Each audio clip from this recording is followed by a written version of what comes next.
나누도록 하겠습니다. 벌써 4월의 마지막 수요 예배를 이 시간에 드리게 되었습니다. 벌써 2021년에 3분의 1이 지나가고 있는 그런 시점입니다. 여러분 믿겨지십니까? 코로나로 인해 가지고 우리가 유기적인 몸인데, 교회 공동체라는 것은 유기적인 몸인데 참 상당 부분이 좀 마비된 느낌을 감추기가 어렵습니다.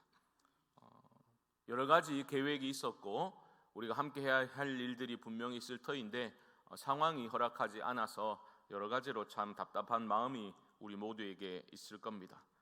무슨 좋은 일이, 그러니까 유의미한 변화가 이때쯤 있지 않겠는가, 막연히 그렇게 꿈꿔왔던 것들이 정말 우리 힘으로 할 수 있는 게 아무것도 없구나라는 그러한 깨달음으로 바뀌어가고 있는 그런 시점입니다. 상황은 힘든 게 분명하지만 하나님 앞에서 참 무의미한 시간이라는 것은 없다라는 것을 우리가 좀 기억하면 좋을 것 같습니다. 어떤 시간도 하나님 앞에서 무의미한 시간은 없는 겁니다.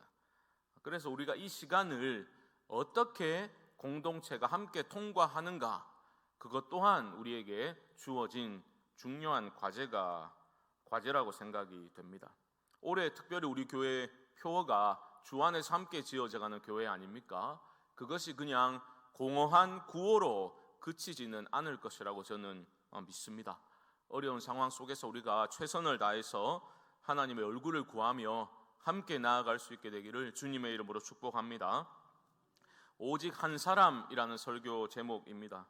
누구를 말하는 것이겠습니까? 오늘 본문에 나오는 모세에 관한 이야기입니다. 매일 성경 묵상 본문이 출애굽기이다 보니까 저도 개인적으로 모세에 대해서 생각해보는 시간이 많이 있었습니다. 특별히 어려운 상황에서 공동체가 위기 가운데 있을 때 오직 한 사람, 그 한 사람을 통해서 공동체 앞에 어떤 생명의 길이 펼쳐지는지를 우리는 모세를 통해서 잘 발견할 수가 있는 것입니다. 여러 가지 이야기가 있겠지만 성경 이미 새벽 기도 때마다 나누었던 그런 본문 말고 오늘 본문을 우리가 잠깐 보면서 여러 가지 모세의 이야기들 중에서 좀 기도에 초점을 맞추어서 말씀을 나누고자 합니다. 우리가 성경 읽을 때 주의해야 될 점이 있습니다. 어떤 사람을 특별히 주목해서는 안 된다라는 것이겠죠. 그것을 경계해야 합니다. 저 사람은 정말 대단한 사람이다 라고 사람을 추앙하지 아니하도록 우리는 주의를 해야 합니다. 믿음의 조상이라고 불리는 아브라함도 마찬가지입니다.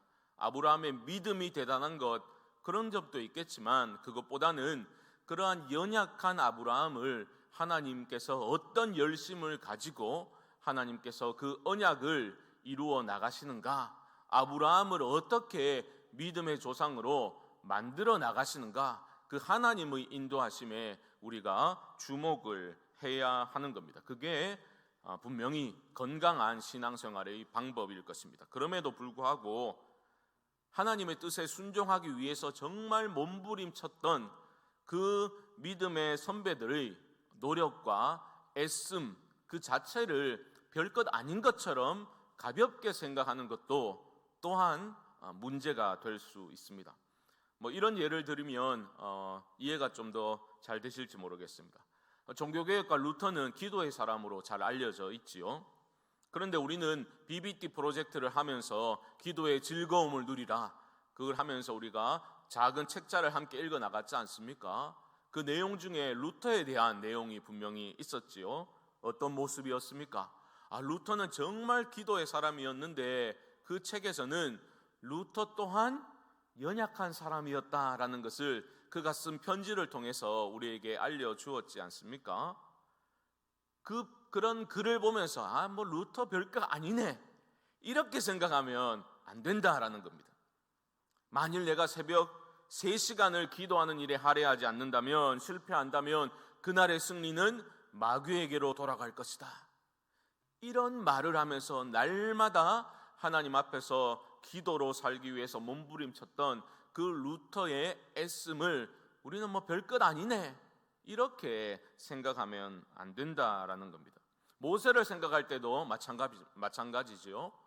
모세 또한 실수를 몇 가지 저질렀던 것을 우리는 기록을 통해서 알고 있습니다. 그렇다고 해서 내가 그때 태어났으면 모세는 나랑 동시대에 태어나지 않은 것을 은혜인 줄 알아라 이러면서 내가 그때 있었으면 내가 이스라엘 백성들을 출애굽시키는 위대한 영도자가 되었을 거다. 모세는 하나님과 밀당을 했지만 나는 그냥 그 불타는 가시덤불에 내 몸을 던졌을 거다. 이런 식으로 생각하면 안 된다라는 겁니다. 사실 후대 신약 시대로 넘어와서도 모세는요, 유대인들에게 신적인 인물로 추앙받았던 그러한 대단한 존재였습니다. 오늘 본문에서도 우리 30절 말씀 보시면 이렇게 나오지요. 아론과 온 이스라엘 자손이 모세를 볼 때에 모세의 얼굴 피부에 광채가 남을 보고 그에게 가까이 하기를 두려워하더니. 얼굴에 광채가 났다는 거예요. 오늘 화장 좀 잘 먹었는데 이게 아니라 얼굴에 광채가 났다고 말하고 있습니다. 하나님과 함께 40일을 금식하면서 하나님 앞에 머무르면서 기도했던, 그래서 하나님의 계명을 받아 내려온 모세는 자기는 몰랐어요. 그런데 그 얼굴에 광채가 나게 된 겁니다. 29절 중반절 보시면 이렇게 말합니다. 모세는 자기가 여호와와 말하였으므로 말미암아 얼굴 피부에 광채가 나나 깨닫지 못하였더라.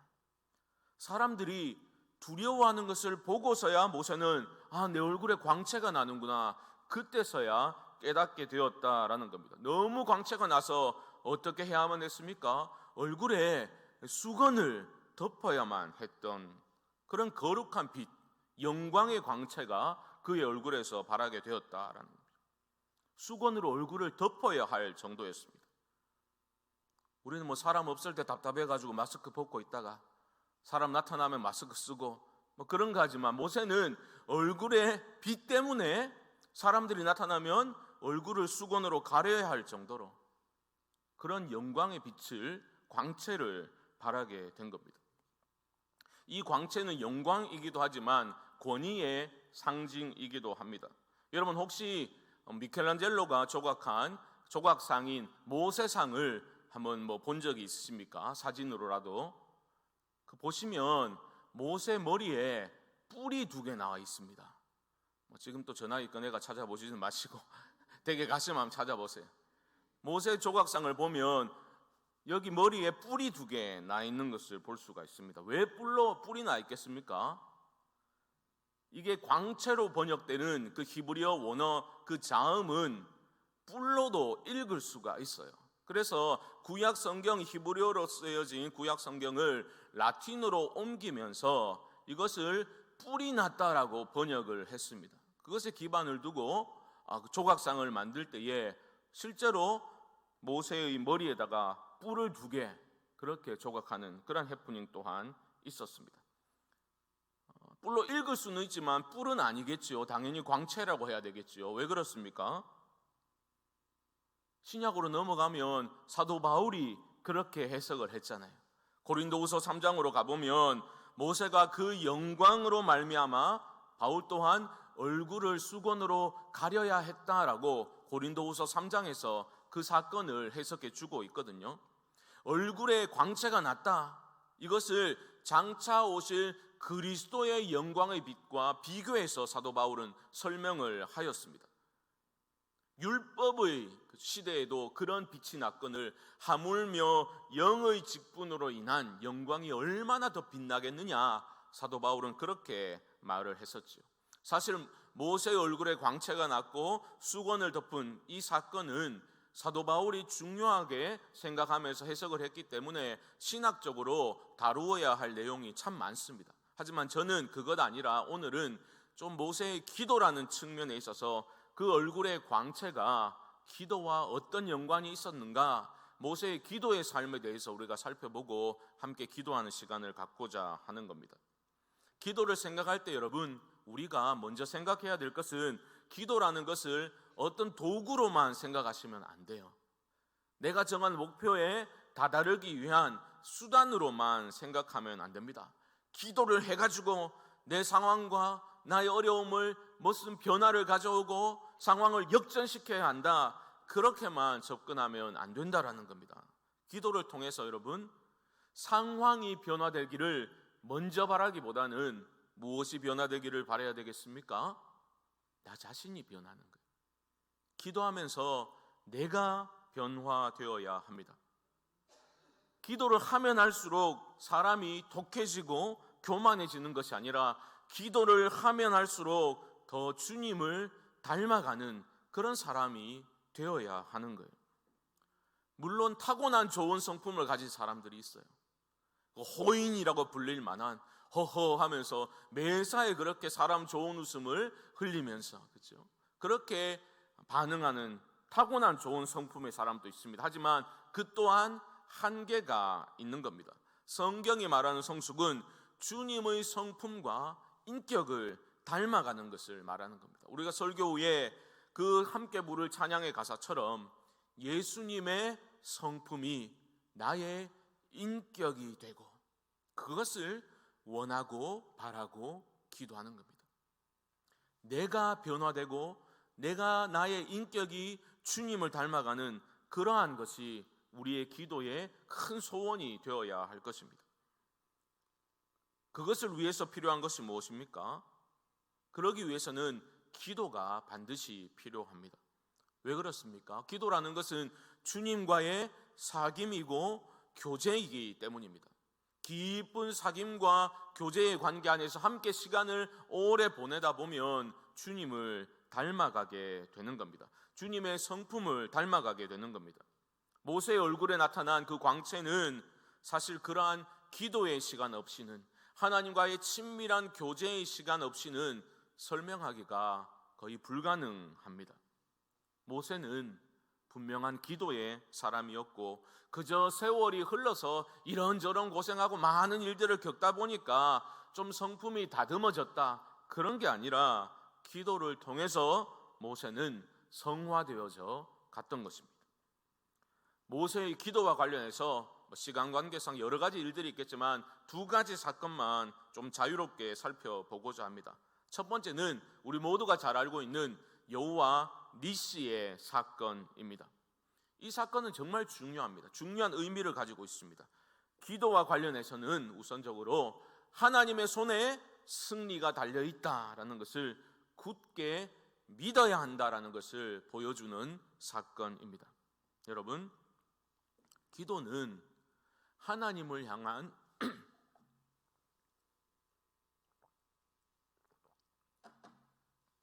기도는 하나님을 향한 신뢰가 있어야 가능한 겁니다. 하나님을 향한 신뢰가 깊어갈수록 기도 또한 깊어가는 것입니다. 아이고, 내가 지금 뭐 하고 있나? 내가 뭐 기도를 하고 있는 건가?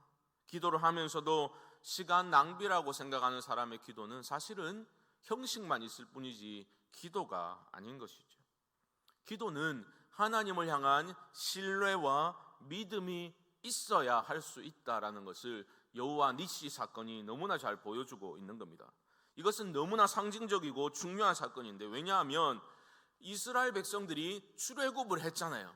출애굽을 하자마자 이스라엘을 공격한 첫 번째 사건이기 때문에 그렇습니다. 누가 이스라엘을 공격했습니까? 아말렉입니다. 아말렉의 조상이 누구입니까? 에서입니다. 에서가 누굽니까? 야곱의 형, 팥죽 한 그릇에 장자권을 팔아 넘긴 그 에서입니다. 그것을 하나님을 멸시했다라고 성경은 표현하고 있죠. 하나님의 약속은 무시하고 눈에 보이는 것이 전부인 양 그렇게 살아갔던 아주 육적인 사람의 전형이 바로 에서라는 인물입니다. 그들의 후손이 아말렉이라고요. 성경을 읽어보시면 끊임없이 그 아말렉을 일컬어서 하나님이 기뻐하시는 그 삶의 가치와 그 모든 원리를 대적하고 반항하는, 공격하는 그러한 족속으로 아말렉을 묘사하고 있습니다. 그런데 이스라엘의 가장 큰 적은 그들의 내부에 있었다라고 말씀을 드린 기억이 납니다. 무엇이었습니까? 바로 환애굽의 욕망이 가장 위험한 적이다라고 제가 말씀을 드렸죠. 작은 어려움만 있어도 이스라엘 백성들이 어떻게 반응했습니까? 애굽이 좋았다. 애굽에 놔두지 왜 우리를 데리고 나와가지고 매장지가 없어가지고 우리를 여기까지 끌고 왔냐? 뭐 우리로 말하면 이런 거죠. 내가 이러려고 예수 믿었냐? 예수 믿으면 만사형통이라더니 나는 왜 예수 믿고 나서 되는 일이 이렇게도 없냐? 뭐 비슷한 탄식과 원망일 수 있겠습니다. 그때 기도가 필요한 거예요. 믿음의 기도가 그때 필요한 것입니다. 세상은 언제나 거대하게 버티고 서 있습니다. 하나님을 믿고 하나님의 뜻대로 정직하게 살아가고 하나님의 뜻에 순종하려고 애쓰는 모습을 세상은 비웃고 조롱합니다. 바보짓이라고 손가락질합니다. 세상은 큽니다. 아말렉이 거대한 족속으로 전력상으로 정말 상대가 되지 않을 정도로 이스라엘은 보잘것없는 그러한 모습이 세상을 살아가는 어쩌면 신자의 모습일 수도 있는 겁니다. 아말렉과 이스라엘의 싸움은 해보나 마나한 싸움이라는 겁니다. 그런데 모세는 여호수아에게 이렇게 말을 합니다. 자막이 준비되어 싶은데요. 출애굽기 17장 9절 말씀 한번 보여주시죠. 함께 읽어보겠습니다. 시작. 모세가 여호수아에게 이르되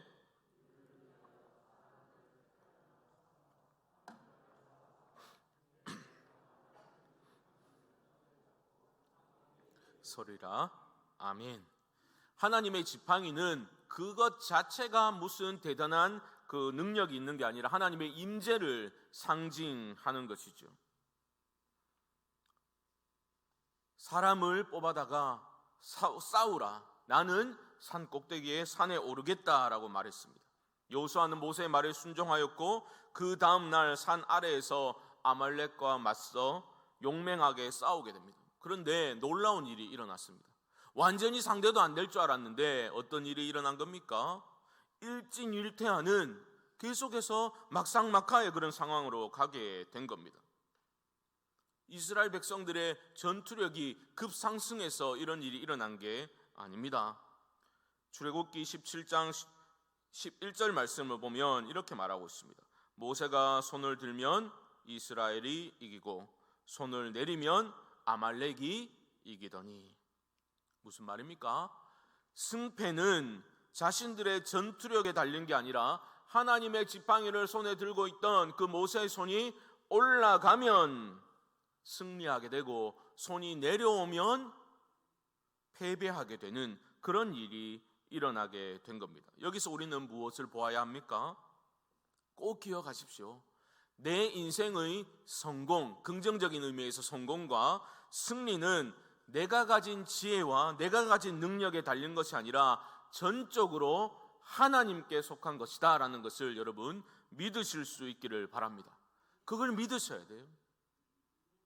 여러분 삶을 이끌어 가시고 승리를 주실 수 있는 분은 하나님 한 분뿐이십니다. 그 믿음이 있어야 하는 겁니다. 이 믿음은 출애굽기 기자가 하늘을 향해서 뻗어 있는 그 손을 가리켜 묘사하는 것에서 발견되고 있습니다. 출애굽기 17장 12절 하반절을 보시면요 이렇게 말합니다. 한 사람은 이쪽에서 한 사람은 저쪽에서 모세의 손을 붙들어 올렸더니 그 손이 해가 지도록 내려오지 아니한지라. 우리말 번역에서는 손이 내려오지 않았다라고 말하고 있는데 이 원어에는 에무나라는 단어가 사용되었어요. 이 에무나라는 단어는 무슨 뜻입니까? 주로 믿음을 일컬을 때 사용되는 단어입니다. 그 뜻은 무엇인가를 견고하게 지탱하고 지속한다라는 의미입니다. 그 어근은 아만인데 여기에서 우리가 잘 아는 아멘이 나온 거예요. 믿음은 무엇입니까? 믿음이란 하늘을 향해서 뻗은 우리의 손을 내리지 않는 게 믿음입니다. 손을 내리지 않는 게 하늘 향해서 계속해서 손을 뻗고 있는 것이 바로 믿음입니다. 이미 말도 안 되는 전력 차이는 사실로 팩트로 그들 앞에 드러났습니다. 그것을 계속해서 바라볼 수밖에 없는 상황입니다. 그럼에도 불구하고 그 상황을 나의 능력 없음을 바라보는 것이 아니라 하늘을 향해서 손을 뻗는 겁니다. 그게 바로 믿음입니다. 상황으로 향하는 우리의 시선을 다시 또 돌려서 하나님을 바라보는 것이, 그리고 하나님을 향해서 우리의 두 손을 뻗는 것이 바로 믿음이라는 것입니다. 사랑하는 성도 여러분, 나의 능력과 나의 약점과 나의 재능과 나의 상황만을 바라보지 마시고 승리는 하나님께 달려있음을 믿음으로 받아들이시고 그 하나님을 신뢰하는 믿음 가지고 하늘을 향해서 손을 뻗는 기도의 삶을 살아가실 수 있기를 주님의 이름으로 축복합니다.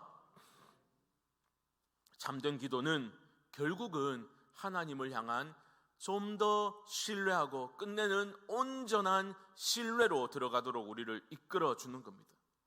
기도를 하면 할수록 하나님을 신뢰해야 합니다. 그때 얼굴에 광채가 나는 거예요. 나이 40 넘으면 자기 얼굴에 책임을 져야 한다는 말이 있지 않습니까? 성도들은 더 그래요. 성도들 여러분, 제가 목사 아닙니까? 참 많은 사람들을 보게 되죠. 다양한 교회에서. 얼굴이 중요해요. 얼굴이 잘생기고 못생기고 그게 중요한 게 아니라 얼굴이 많은 것을 정말 드러내 보여줍니다. 지도씨 금하면서 뭐 그러시면 안 돼요. 색깔을 말하는 게 아니에요. 얼굴은 검은 편이지만 저희 외부 활동을 그래 많이 하진 않지만 그 제한된 만남 속에서도 얼굴에 광채가 나는 사람들, 한 손으로 뽑을 수 있는 그런 사람들이, 기억이 나는 사람들이 있습니다. 한결같이 공통점을 가지고 있는데 그런 사람들은 하나님과 친밀함을 누리는 사람들이었습니다. 하나님과 친하게 지내는 사람들. 지 혼자 친하게 생각하는 거 말고 정말로 하나님과 친밀함을 누릴 줄 아는 사람들이었습니다. 성품에 그리스도의 향기가 드러나는 사람들 있습니다. 대화를 해보고 함께 시간을 보내보면 어느 순간 되면 이게 정말 쇼하는 건지 가식인지 아닌지가 드러나게 되잖아요. 그런데 함께 시간을 보내고 대화를 하면 할수록 향기가 더 짙어지는 사람들 분명히 있습니다. 무례하지 않습니다. 정말 실력이 있어도 무례하지 않습니다. 겸손합니다. 겸손한데 또 비굴하지도 않아요. 그 누구에게나 자신을 있는 그대로 오픈해서 보여줄 수 있는 그런 사람. 눈에 보이지 않는 하나님 아버지를 자신을 통해서 드러내 보여줄 줄 아는 사람. 자기는 의식적으로 그렇게 행하지 않아도 드러나는 사람. 하나님과의 친밀함을 누릴 줄 아는 그런 사람입니다. 모세는 그런 친밀함이 있었습니다. 그 친밀함이 모세의 얼굴 광채와 저는 무관하지 않다라고 봅니다. 바로 앞장인 출애굽기 33장 11절 말씀 보시면 그의 친밀함에 대해서 이렇게 말하고 있습니다. 사람이 자기의 친구와 이야기함 같이 여호와께서는 모세와 대면하여 말씀하시며 라고 말했죠. 친구와 이야기함 같이 하나님이 그렇게 모세와 소통하셨다라는 겁니다.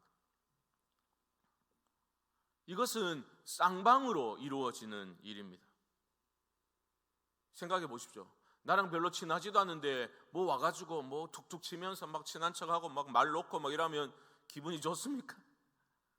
와 이러나 싶죠. 그런 거예요. 하나님과의 관계에 있어서도 내가 친한 척하는 게 중요한 게 아닌 겁니다. 그냥 생기는 게 아닌 거죠. 깊은 기도 가운데 하나님과의 그 교제가 쌓여갈 때에 그렇게 인격의 변화도 일어나고 얼굴의 변화도 일어나게 되는 겁니다. 여러분 꼭 기억하십시오. 신앙생활의 기쁨이 사라진 것은 우리의 사라진 기도의 시간과 무관하지 않습니다. 다른 데서 원인을 찾으시려고 들면 안 돼요. 목사가 왜 설교를 저 정도밖에 못하냐? 죄송합니다. 그게 주 원인이 아니에요. 사라진 기쁨은 사라진 기도와 직결되어 있습니다. 꼭 기억하십시오. 무슨 은혜가 살리니, 삶이 중요하니 그런 단어들 뒤에 숨으면 안 됩니다. 기도의 시간이 사라지면 능력도 사라지고 기쁨도 사라지는 겁니다. 감사도 사라지는 겁니다. 기도 없이는 정말 수단으로서의 그런 기도 말고 정말 거룩하신 하나님의 현존 가운데 머무르는 그런 기도, 사귐과 교제의 기도, 나를 온전히 맡겨드리는 기도, 그런 기도 없이는 결코 우리 삶에 능력이 나타날 수 없습니다. 그러므로 사랑하는 성도 여러분, 기도의 시간을 회복하시기 바랍니다. 교회 못 나오셔도 괜찮아요. 하지만 자신만의 기도의 골방으로 들어가셔야 돼요.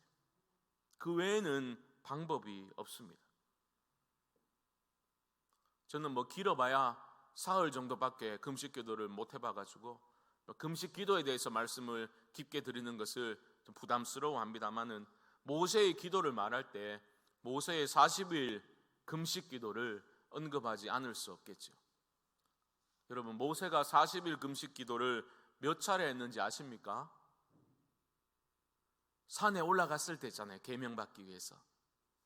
몇 번 올라갔죠? 2번 올라갔습니다. 그렇죠? 처음 올라가서 받아서 내려왔는데 사람들이 금송아지 만들어가지고 춤추고 있어가지고 깨뜨렸죠. 그 후에 또 올라갔지 않습니까? 또 40일을 머물면서 그래서 받아서 내려왔습니다. 그때 얼굴에, 오늘 본문처럼 얼굴에 광채가 났지요. 그래서 보통 40일 금식 기도를 2번 했구나라고 생각하시는 분들이 많습니다. 그런데 그게 정답이 아닙니다. 신명기 말씀을 보면요, 이렇게 기록이 되어져 있습니다. 첫 번째 계명을 가지고 내려오다가 돌판을 들고 이스라엘 백성들이 금송아지를 만들어 놓고 우상 숭배하는 모습에 화가 나서 돌판을 던져서 깨뜨렸지요. 그리고 모세는 어떻게 말합니까? 출애굽기 32장 30절 말씀 한번 보여주시죠. 이렇게 말합니다. 이튿날 모세가 백성에게 이르되 너희가 큰 죄를 범하였도다. 내가 이제 여호와께로 올라가노니 혹 너희를 위하여 속죄가 될까 하노라 하고. 무슨 말입니까? 금송아지 사건이 일어났어요.